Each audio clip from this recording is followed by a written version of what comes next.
As investigações ainda estão, né, numa fase inicial, né, estão sendo colhidos ainda depoimentos de testemunhas, né, estamos esperando o resultado dos laudos das perícias, né, mas o que se sabe até o momento, de acordo com o que foi juntado, de acordo com o depoimento do sargento Luiz também, que já se apresentou, é que naquela noite o sargento Luiz ele fez o que ele faria diariamente, ir buscar a sua esposa, né, que trabalhava ali na academia.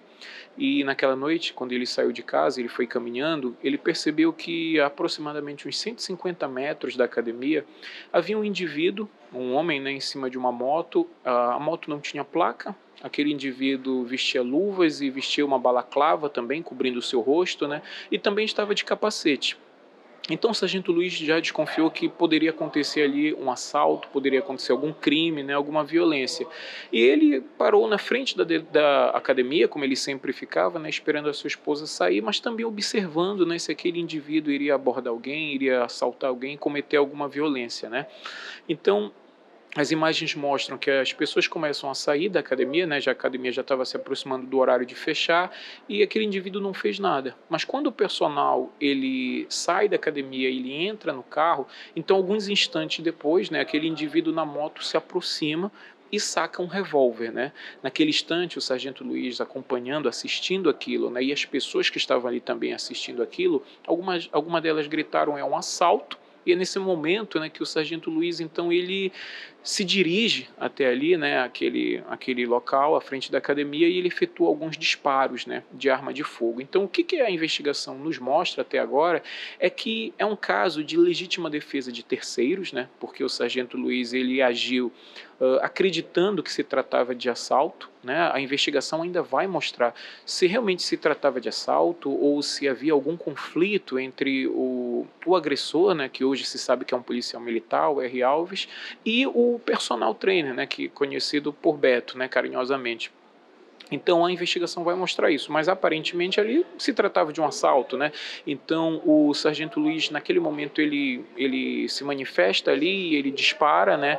O agressor cai, né? O agressor cai, só que segundo o depoimento, né? Como demonstrou o sargento Luiz, o agressor caiu ainda com o peito virado para cima, né? Com a arma em punho e tentando pegar um segundo armamento dentro da roupa. Foi quando o sargento Luiz então disparou mais um ou dois disparos, ele não tem bem certeza, a perícia vai confirmar, né, que é quando ali cessa a agressão. É interessante a gente notar, Ana Laura, que depois daqueles disparos ali, o sargento Luiz ele sai caminhando muito lentamente. Algumas pessoas até insinuaram que seria uma frieza, né, uma pessoa muito fria, mas na verdade ele tem uma cardiopatia, né, ele realizou uma cirurgia de peito aberto recentemente, ele já está com outra cirurgia marcada, né, e ele não pode correr, não pode entrar em luta corporal, não pode fazer nada disso, então por isso ele apenas junta ali a sua sombrinha, né, e ele vai andando, né, lentamente, nervoso obviamente, né, porque estava frio ou calmo, mas é porque a sua limitação física só permite ele se deslocar daquela maneira. Então inicialmente é isso que aconteceu, né, naquela noite. As investigações continuam, né? As investigações continuam, a gente ainda não teve acesso ao resultado da perícia das armas do R. Alves, nem a perícia no carro, né? E nessa quarta-feira o sargento Luiz ele entregou o armamento que ele usou naquela legítima defesa, o carregador, as munições, né?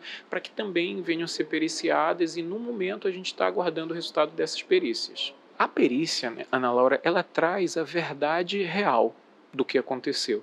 Quando a gente acompanha um caso de repercussão como esse, surgem diversos boatos, diversas especulações, né? Alguns boatos, por exemplo, na rede social, algumas pessoas dizem que havia um confronto entre o R. Alves e o personal trainer, né? Somente as perícias, por exemplo, nos aparelhos celulares vão poder demonstrar isso, né? Algumas pessoas já insinuaram que um dos disparos dado pelo sargento Luiz em legítima defesa poderia ter atingido o personal trainer dentro do carro. Mas isso são informações muito prematuras, né? Não temos como afirmar. Eu acredito, pela perícia do sargento Luiz, que não foi o disparo dele que atingiu o personal trainer, né?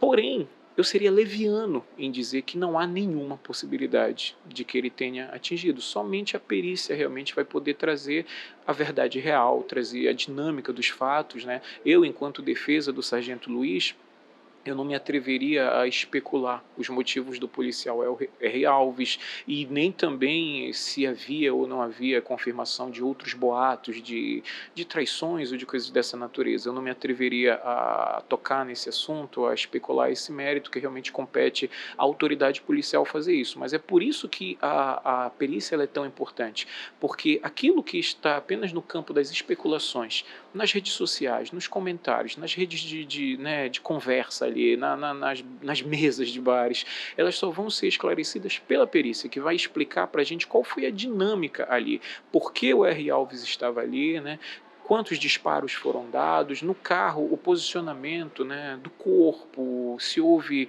mais de um disparo no carro, realmente somente a perícia pode falar isso e por isso que a gente espera, né, ansiosamente e por isso que a perícia é tão importante. O sargento Luiz, ele já, como eu posso dizer, cumpriu as obrigações iniciais que ele tem, que era se apresentar, né, voluntariamente e apresentar o armamento. Então, da feita que o acusado faz isso, ou o investigado faz isso, e ele não está intimidando testemunhas, ele não está destruindo provas, não há necessidade de prisão preventiva, não há necessidade de ser ouvido novamente. O que resta apenas é esperar, né, a conclusão dos laudos e que a Polícia Civil também ouça as outras testemunhas para que seja feito o relatório final do inquérito, né, assim que funciona o processo penal. Se houverem, né, necessidade de novas diligências ou do sargento Luiz ser ouvido novamente, obviamente a autoridade policial vai intimá-lo e ele vai comparecer, né, como ele já tem feito. Algumas pessoas até alegaram que ele demorou a se apresentar, esperando sair o flagrante, né?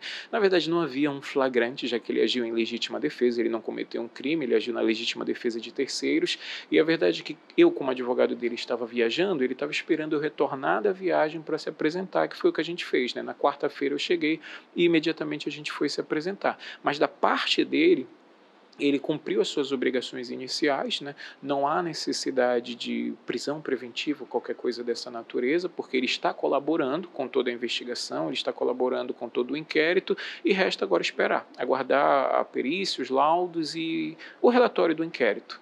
É difícil eu te precisar uma data, né? Porque o inquérito ele está em sigilo, tá? Então a gente não tem assim uma ideia de quantas testemunhas ainda devem ser ouvidas, se mais procedimentos ou diligências serão feitas. Mas eu acredito que nas próximas semanas, por conta da repercussão do caso, né, por conta da perda de vidas humanas, eu acredito que nas próximas semanas a gente já pode ter uma resposta. Mas realmente só a autoridade policial conseguiria especificar uma data, especificar um prazo. E naturalmente ele está abalado, né? Por todos os motivos, né? Ele está abalado por conta de descobrir que se tratava de um colega policial, ali o R. Alves, né? Obviamente ele não tinha nenhuma condição de saber que se tratava de um policial. Ele também está triste por conta da perda da vida do personal trainer, né? O Beto, e por ele ser uma pessoa, né, que tem a cardiopatia, né, que tem essa situação muito delicada, né? Então ele fica nervoso, né? Ele fica ansioso e até a minha recomendação para ele é que ele venha nesse momento se abster de redes sociais, de informação, que é o que ele tem feito, né? A gente tem visto ali comentários horríveis na rede social, né? Na verdade as pessoas fazem muito isso, né? Nas redes sociais elas demonizam todo mundo, elas julgam todo mundo, então a gente vê ali vários comentários dizendo que ele já vai ser preso, que ele já vai ser condenado, que fulano fez isso, fulano fez aquilo, que a esposa de não sei quem era isso, era aquilo, são realmente comentários muito lamentáveis, né? E por conta disso ele tem se afastado, né? Ele tem feito essa abstenção de redes sociais, de informações, para que isso não venha prejudicar não só o emocional dele, né, que já está abalado, já está muito devastado por tudo que aconteceu, mas também a sua própria saúde física, né, para que ele não tenha nenhum problema cardíaco, que é a situação mais delicada agora.